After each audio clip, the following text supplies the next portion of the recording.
Yo, j'espère que vous allez bien. Si vous avez peur de faire votre premier salto arrière, votre acrobatie, cette vidéo elle est faite pour vous. Après, ça pourra peut-être vous servir pour autre chose que l'acrobatie. En tout cas, je l'espère. Dans cette vidéo, je vais prendre en exemple le salto arrière pour enlever la peur de faire le premier salto arrière parce que c'est l'acrobatie que tout le monde veut quand il commence l'acrobatie. Et après, ça marche pour plein d'autres acrobaties. Alors, on va pas enlever totalement la peur parce que la peur, ça vient du cerveau et le cerveau il est là pour vous protéger. Des fois, il vous surprotège un peu trop, ce qui fait que vous avez peur de faire des trucs que vous avez envie de faire. Donc je ne vais pas vous faire disparaître la peur en un claquement de doigts comme ça. C'est plutôt l'apprivoiser ou contourner un peu, même l'habituer pour que ça soit plus une peur mais que ce soit un truc normal. Donc ça va se faire en 3 étapes. Mais avant de commencer ces étapes, déjà échauffez-vous bien parce que c'est très important.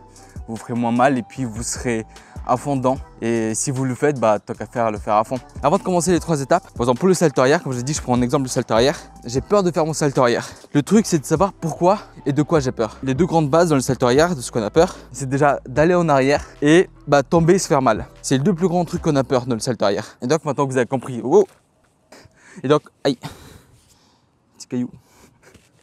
Donc maintenant que vous avez compris ça, on va attaquer l'étape 1. C'est parti. Donc l'étape 1 va être habituer son corps à aller en arrière. Si on a peur d'aller en arrière pour notre salto arrière, c'est parce que le cerveau n'a pas l'habitude d'aller vers l'arrière. Généralement quand vous marchez, perso moi, vous je sais pas, moi je marche vers l'avant. Quand je vais faire mes cours, je vais marcher vers l'avant. Je vais rarement marcher vers l'arrière. Rien que marcher comme ça, on n'a pas trop confiance, on n'est pas serein. Parce que le corps n'est pas habitué. Déjà, il ne voit pas ce qui se passe. Donc, s'il ne voit pas, c'est danger. Donc, si je fais mon salto arrière, je ne sais pas ce qu'il y a derrière. Donc, mon cerveau, il n'a pas envie d'y aller. Il a peur de l'inconnu. Donc, dans cette étape 1, on va l'habituer à aller en arrière. Rien que ça, juste se poser, hop. Juste ça. Ça ne devrait pas vous faire peur. Et si ça vous fait peur, vous mettez accroupi, vous posez votre main et vous allez vers l'arrière.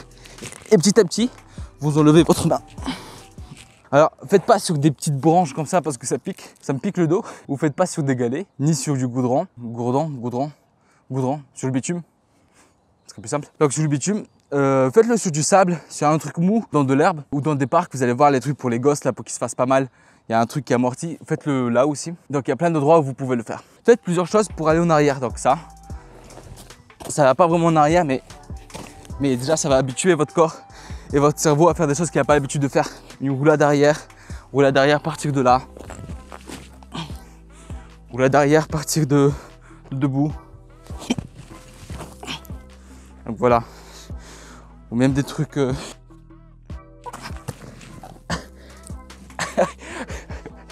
Faites pas ça, ça pique. Après c'est vous et votre créativité, j'ai envie de dire, testez des trucs. Donc voilà, le principe c'est d'habituer votre cerveau à aller en arrière. Le faire explorer ce champ qu'il ne connaît pas. Enchaînez les roulades. Une fois que vous avez fait ça, vous avez exploré un peu le fait d'aller en arrière, tout ça, on va passer à l'étape 2. Donc l'étape 2 va consister à tomber. Voilà, donc on a peur de se faire mal, donc on va pas se faire mal, on n'est pas des sados, moi peut-être si un peu, mais on va tomber. Bien sûr le but c'est pas que vous tombiez pendant votre salto arrière, mais si jamais vous avez un blocage et que vous tombez, votre cerveau a l'habitude de ce mouvement là, de cette chute, pour se rattraper et d'amortir la chute. Donc important, quand vous tombez, vous crispez pas. Ah ça rappe. Les tombées je vais les faire sur l'air là-bas parce que ça là, il y a des trucs comme ça qui ressortent, ça griffe. Donc là c'est de l'herbe, et je disais, c'est de savoir tomber. Donc quand vous tombez, c'est pas... Vous tombez en étant crispé, ça fait mal. Là même à cette hauteur là j'ai eu mal un peu. Parce que j'étais crispé, je voulais être dur. C'est pas la bonne manière de tomber. La bonne manière c'est de vous relâcher. Là par exemple ça me fait beaucoup moins mal. Bien sûr tombez pas direct sur le dos ou direct sur la tête. Donc amortissez. Gardez pas gainer le bras quand vous atterrissez. Vous atterrissez, vous le relâchez. Si vous avez peur de faire un peu de trop haut, faites-le de plus bas pour vous habituer. Hop. Ok.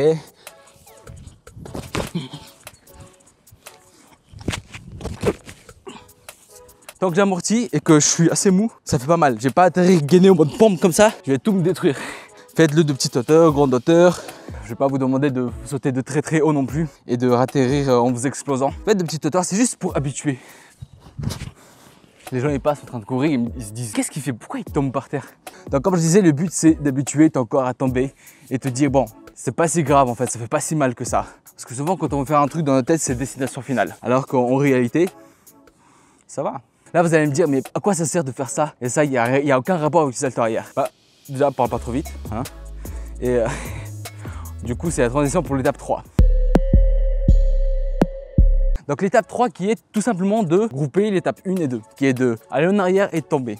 Donc vous allez reprendre de commencer à l'étape 1, donc de faire ça, et plus une tombée. C'est une tombée maîtrisée, hein. Vous lancez pas n'importe comment, regardez où vous allez. Fermez pas les yeux et vous envoyez pas comme ça. C'est-à-dire que vous allez vers l'arrière, votre cerveau n'est pas habitué. Si en plus vous fermez les yeux, après je pense que cette idée vous est même pas venue en tête. Faites-le de 2 pas comme ça d'abord. Hop. Et petit à petit vous montez, donc de là. Après pour vous ça prendra peut-être plus de temps. Vous dites pas ah j'arrive pas à faire comme lui direct, donc j'abandonne. Continuez, essayez. Et petit à petit votre cerveau va s'habituer et vous-même vous allez vous habituer et vous voudrez aller un câble au-dessus. Je vais me dire je vais lancer mon salto arrière, mais un peu comme ça.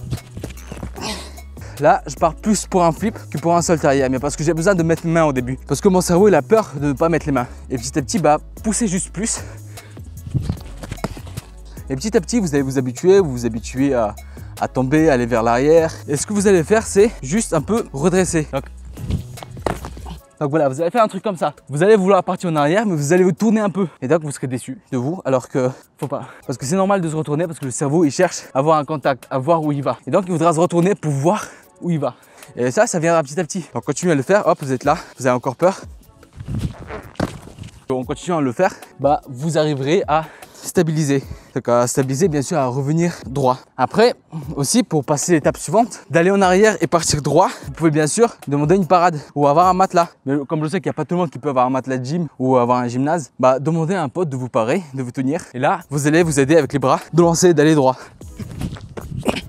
Une fois que vous allez faire ça et que le gars arrive à vous parer, vous allez vraiment vous focus à aller vers l'arrière. Et petit à petit, lui, bah, il va enlever la main, que vous puissiez faire ça sans lui. Et c'est là qu'après, bah, une fois que vous serez à l'aise, vous allez travailler vraiment la technique de sauter, monter haut et après tourner. Donc comme je disais, c'est un exemple pour le salto arrière, mais ça marche pour plein de trucs. Pour la vrille, bah, vous allez vous entraîner à vriller dans tous les sens. Mais d'abord, privilégiez votre sens à vous. Si vous vrillez vers là-bas, faites des sauts ou vous vrillez comme ça, ou vous faites des petites chutes comme ça.